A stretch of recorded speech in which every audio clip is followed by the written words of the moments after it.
Hey, howdy ho, it's your Ghost here, and welcome to Man, I Just Want to Go Home. First off, I just want to say thank you, developer, for a key. This is a really awesome experience, and I can't wait to get in and play the game. It is a visual novel with 13 different endings, and it was made all entirely in MS Paint. It is up now on Steam. The link is down in the description, and without further ado, let's get into the game. The grey October skies vomited another bucket of rain on the last tram moving away into the wet innards of the city. Missed this one too, huh? You think to yourself as you retreat deeper into the useless hood of your soaked-through jacket, muttering half-coherent curses and reaching into the pocket for the blank, dead rectangle of your ancient cell phone. You thump your thumb against the matte black screen disappointedly. Even if you had ordered a taxi, you wouldn't be able to pay for it, thanks to your last client who deemed your service too low grade for his money.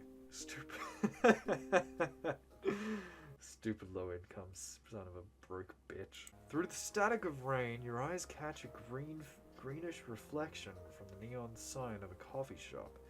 Flat. You start trudging slowly towards it, look like some wet, depressed silk moth, sloshing the soup from your socks and your cheap sneakers with each new step. There's no need to hurry, it's impossible to get any wetter than soaking. Ooh.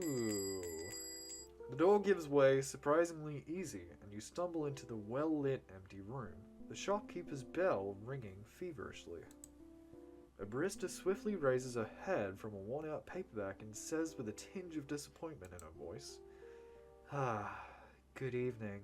Hello, double Americano, please. Just a minute.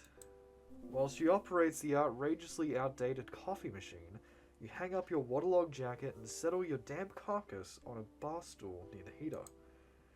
I wonder if she'll be okay with me hanging my socks over it. Well, the smell of my feet after a whole day of walking and meeting the most insufferable people in the city will probably make this place uninhabitable. I think I can at least take off my sneakers and put my feet directly over the heater. I hope their ventilation works. The fear of being judged gives way to this fear of getting sick, and you press your cold, fishy soles against the dusty metal of the heater. Oh yeah, that's better. Much better. The barista brings you an Americano, side-eyeing your barstool heater situation. Some weather, huh? You don't say. I haven't seen a flood like this since... ever. You ain't from around here, are you? Is it that obvious? Nah, you just look like a delivery guy. Smell like one, too. Oh, if you're talking about me frying my feet on the heater, I can... She smiles disarmingly. Nah, man, I'm just playing with you. It's just a figure of speech. You can fry your feet all you want. As you might notice, business ain't going so great today. Only frogs go to coffee shops in this weather. Yeah, hate them. They never tip. Wait until you meet a human. She smiles once more, blinding you with her perfectly white teeth. Doesn't she drink coffee in a coffee shop? And extends her hand to you. Name's Rita. I'm blank. Nice to meet you. That heater feels nice too, doesn't it? Now if you'll excuse me, I'll get back to my reading and you can get back to whatever you're up to. Call me if you need anything. Wait, by any chance do you have a mini USB charger? Mini USB? That's a blast from the past. I'm old-fashioned that way. Some people confuse it with poverty, though. What can you do? Some people just lack perception. But I have to disappoint you. I ain't seen a mini USB since, like, 2006. That's okay. I need to start keeping up with the times. Rita leaves you alone with the waves of a warm bliss rolling through your body from the heater and upwards. The rhythmic patter of the rain is frantically reflected inside your brain, adding weight to your eyelids with each new drop. The coffee should invigorate you, but it only adds joules to the heat balance of your comfort.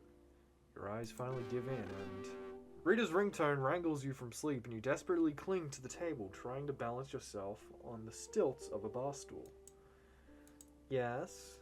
Ah, shit, Tara, really? Of course I'm on shift. Where else would I be? Alright, I'll come. Don't worry. I just need to find my swimsuit and that's all. Rita comes over from the counter and touches your shoulder. Listen, blank. I don't want to impose on you or anything, but seeing as you're so cozy in here, how about you just keep sitting in this chair while I quickly run across the street to give my neighbor my set of keys. It will take 15 minutes max. That alright with you? What if someone comes? That would be a miracle. What if I'm not the man you think I am and I rob you blindly? Good luck robbing my empty register. So what? Yeah, we'll agree. We'll keep the coffee shop warm. Rita smiles confidently. That is a horrifying smile, Rita. Opens her umbrella and slithers out into the street.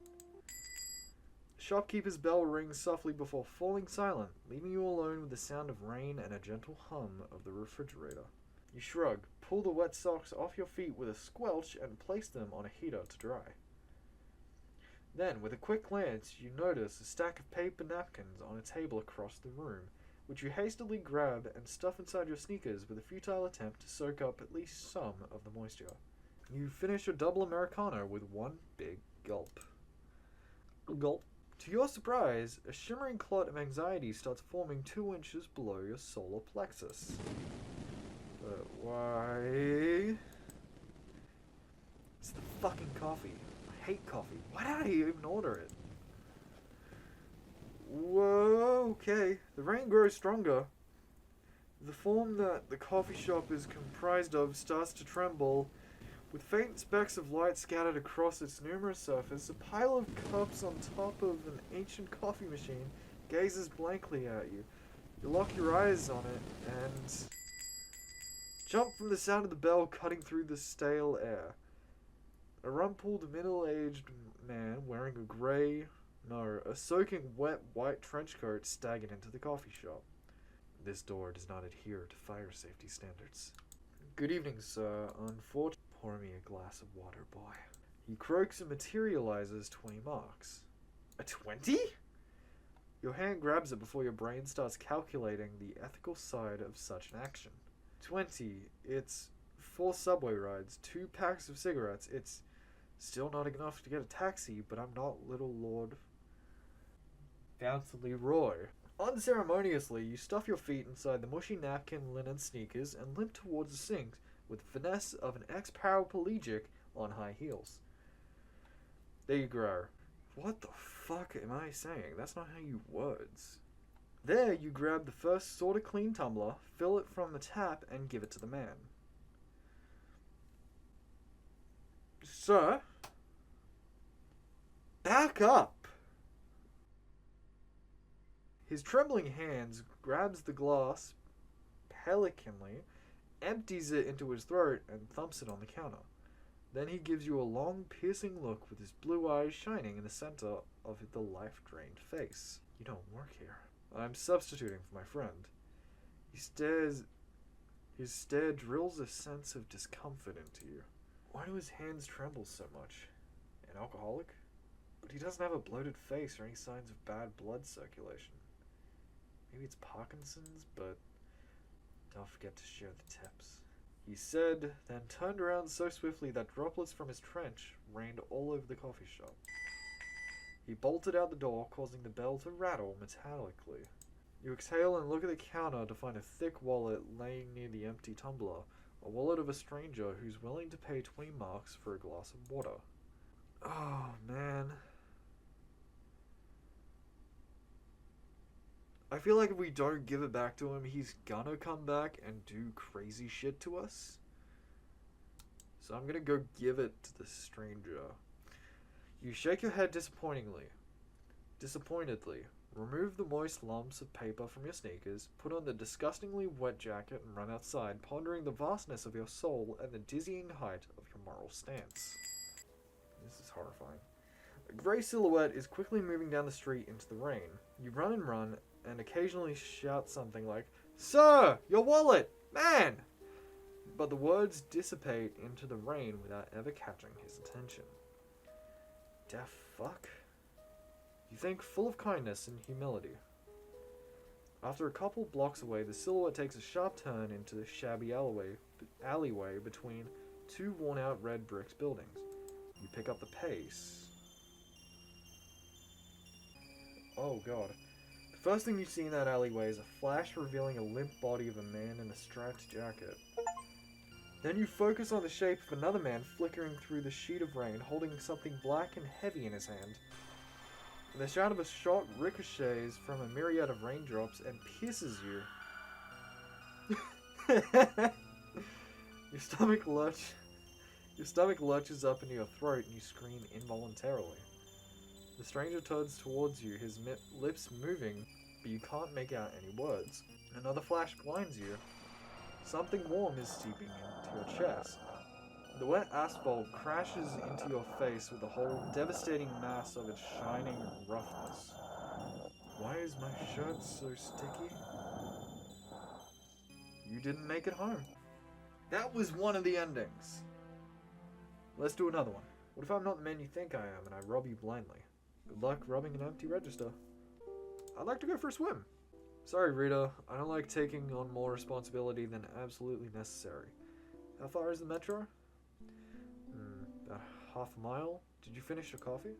Yeah. Then give me $2.50 and let's go. We're heading in the same direction.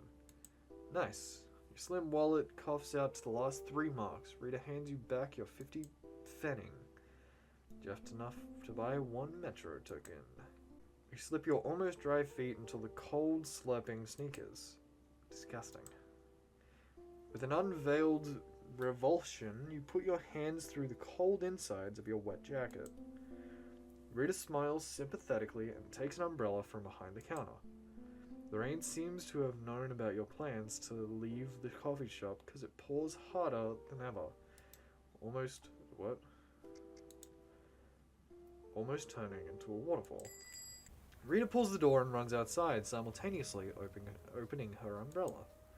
Unfortunately, the umbrella proves ineffective against the horizontal rain, and she immediately catches a fistful of water with her face. She curses silently and offers you a spot under the umbrella, but you make a vague gesture with your hand, signaling your indifference to being 5% less wet. After the third attempt at a conversation between you was disrupted by yet another especially ferocious wave of rainfall, both of you sink into despair and quietly trudge along the streams of precipitation. Rita is visibly angry. You feel nothing but numbness of joints and a strong desire to pee. God, I gotta pee right now. Finally, a building with a neon sign, Titanic, emerges through the wall of rain. Rita yells something that could be interpreted as, "This is fucked! Let's go inside!" However, considering the distance you've already covered, the metro shouldn't be that far away. Go inside. Whoa, people. A padded door is unreasonably difficult to open. The relatively empty casino interior greets you with a wave of warm, subdued lighting. Rita loudly whispers all kinds of curses as she shakes the umbrella, drawing everyone's attention. 3 half-drunk, identically shabby men stand around a roulette table, not doing anything but drinking. Behind them, an entrance to the VIP room is guarded with a classically bald 6-foot-tall refrigerator-looking goon with an impenetrable face that not even a mother could love. To the right, a weirdly energetic bartender with a devilish spark in his eyes is filling the lime box with freshly cut limes. Across from him, a somewhat Asian girl your age with wet blonde hair covering her shoulders sits at the bar. She raises her glass and she notices you two. Rita promptly walks up to the bar. You trudge along indecisively. Why? Well, what else is there to do? Rita! Whoa, girl, when did you get this drunk and where's Koji? I don't know. Why do you want to see my father? You know, a silver fox is still a fox. Ew, no, take a lap. Think about your behavior. Relax, I'm just fucking with you. Unless... Rita! Who's this wet rat next to you? Name's... Remy Labo, Diable Lablo. Nice to meet you. And I'm not a rat. I'm a... Nutria. Nutria? I'm Tara, let's do shots. Every whim for your money. I'm a bit broke today. He's a delivery person. Ah, the most persecuted minority. Oh my god. Well, okay, I'll bankroll you. I don't like feeling like an alcoholic. What about me? You're on duty.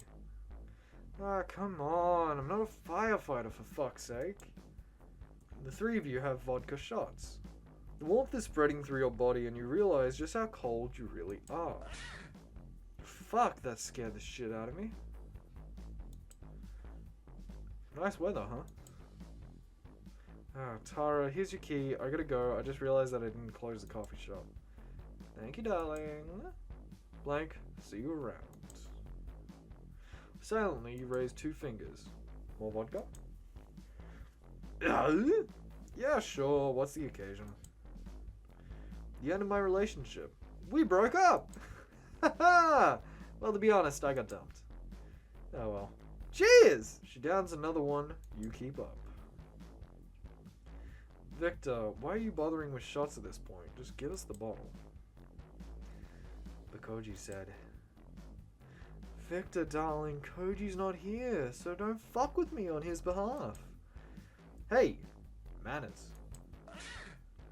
Bless you. Cheers, Blanks. Cheers, Blank. Come on, to ward off the cold. Oh, man. So, how long have you and Rita known each other? I don't really know her. I just walked into flat and... Bless you. Come on, man. Tara touches your jacket and immediately pulls her hand away. Ew, you're like soaked. Oh shit, Sherlock. Come on. I sincerely want... She slides off the bar stool and grabs your shoulder. Let's go to my and Rita's place. You need to dry your clothes. It's just across the street. Come on. Come on. I'm not inviting you over just to fuck. My heart is all sorts of broken. Jesus Christ, you fucking men. I'm a Nutria. So sorry, darling. I forgot. What if she's crazy? This is such a good question. Oops. But I need to get home. Alright, I'll go with you. Hell yeah. Victor, can we have our vodka to go? The bartender rolls his eyes and smiles as Tara grabs first the bottle, then you, and pushes the door open. Together you step into the creaky corridor with washed out wallpaper. Welcome to my and Rita's humble abode. Humble? This is a bloody mansion.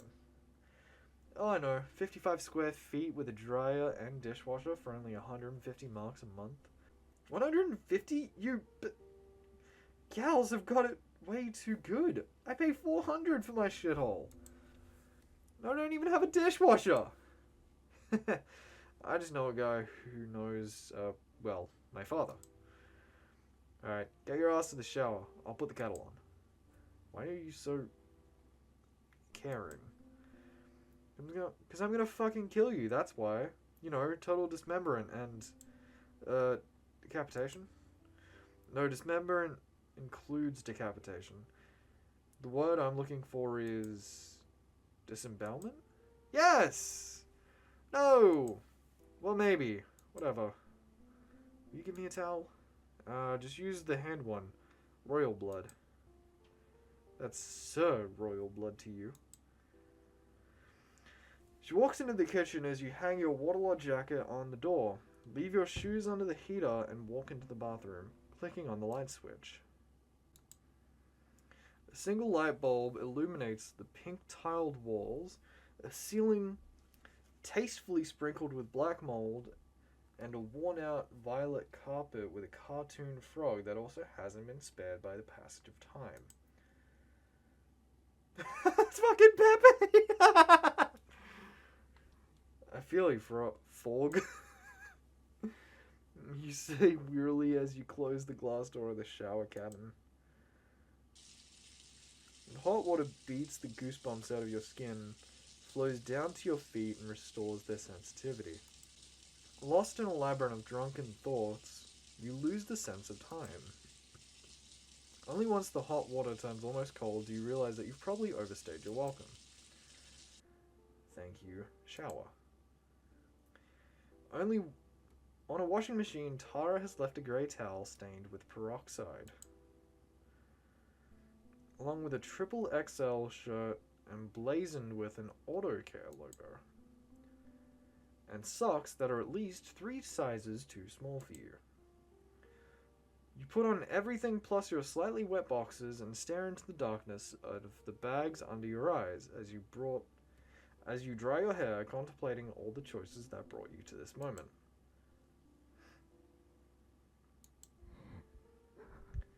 As you exit the bathroom, a muffled sobbing from behind the closed kitchen door reaches your ears. Peering down the dark hallway, you can make out the blurry shape of your jeans draped over the heater. They probably are still wet, but at least warm and quasi-wearable. Try to console Tara? You push open the creaking door and see Tara drinking straight from a bottle of vodka. Salty streaks of tears have drawn reddish lines all over her cheeks. Slowly, as if not wanting to draw any attention, you sit beside her and ask, Tara? She puts the bottle on the table and swiftly wipes her face, smearing her mascara all over the face. Her red eyes find you through a veil of tears and ask, blank? Thanks for the t-shirt. What happened? She breaks down into silent sobs. Awkwardly, you embrace her with one hand and sigh heavily as you feel her burning wet face on your t-shirt. My father died just now. He was killed by someone. Blank. Killed. Her halting speech reaches you through the sobs, and the meaning of her words hit you like a ton of bricks. They said I need to go to the morgue to identify him. He had his wallet on him. An old Asian man in a striped tux. See, we watched her dad die the first time! Oh my god, okay. Fuck. Blank. Fuck! She recoils from you and freezes, and the only thing you manage to squeeze out of yourself is, I'm sorry. Thanks! She stands up and paces the room. Maybe it wasn't him? Maybe someone stole his wallet, and she reaches for the almost empty bottle. An unexpected impulse compels you to grab it before she does, and make a big gulp with your eyes closed. Why? Jesus, why? She whimpers as she slides down the wall onto the dirty floor near the refrigerator. You walk up and sit down beside her. I should go, shouldn't I? Yeah. Is this okay if I just sit here? 5 minutes? Just 5? Tara bursts into tears. Is it Tara? Tara? This is not the time for me to be wondering about names. You squeeze her shoulder, wishing to shift the pain towards your fingers and help exercise it from her body. Tara. Blank? You need to go. You too. Home. Let me order you a taxi. Come on, you've done more than that. You tug on the shirt, signaling to her that she's already given enough to a random delivery guy who happened to meet her roommate and somehow ended up being beside her during the toughest moment of her life. Don't mention it. It's my ex's.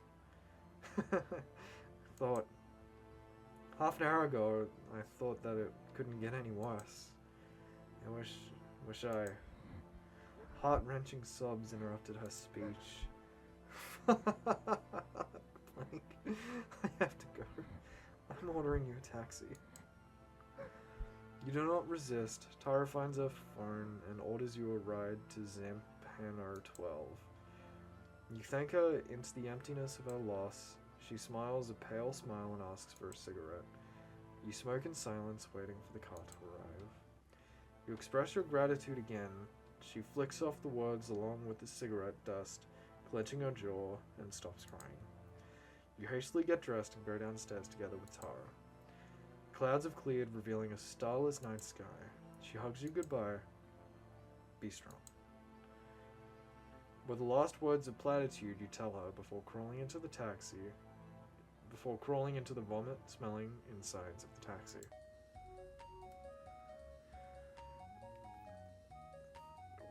Boy, this is so much happier than I was expecting of an ending. Oh my god.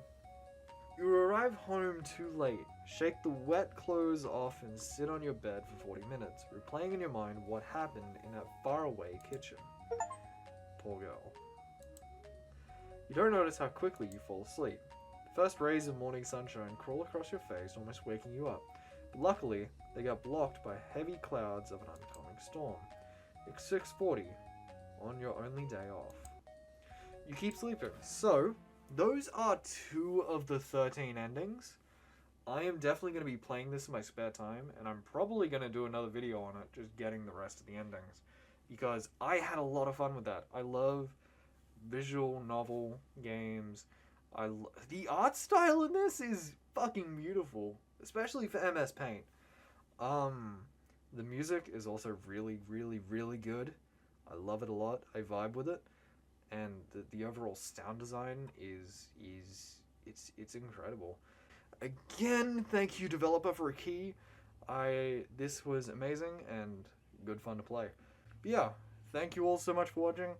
Like, comment, subscribe, go support the developer, all that stuff that YouTubers say. I almost fell over, ignore that. And yeah, I will see you in the next video. Peace.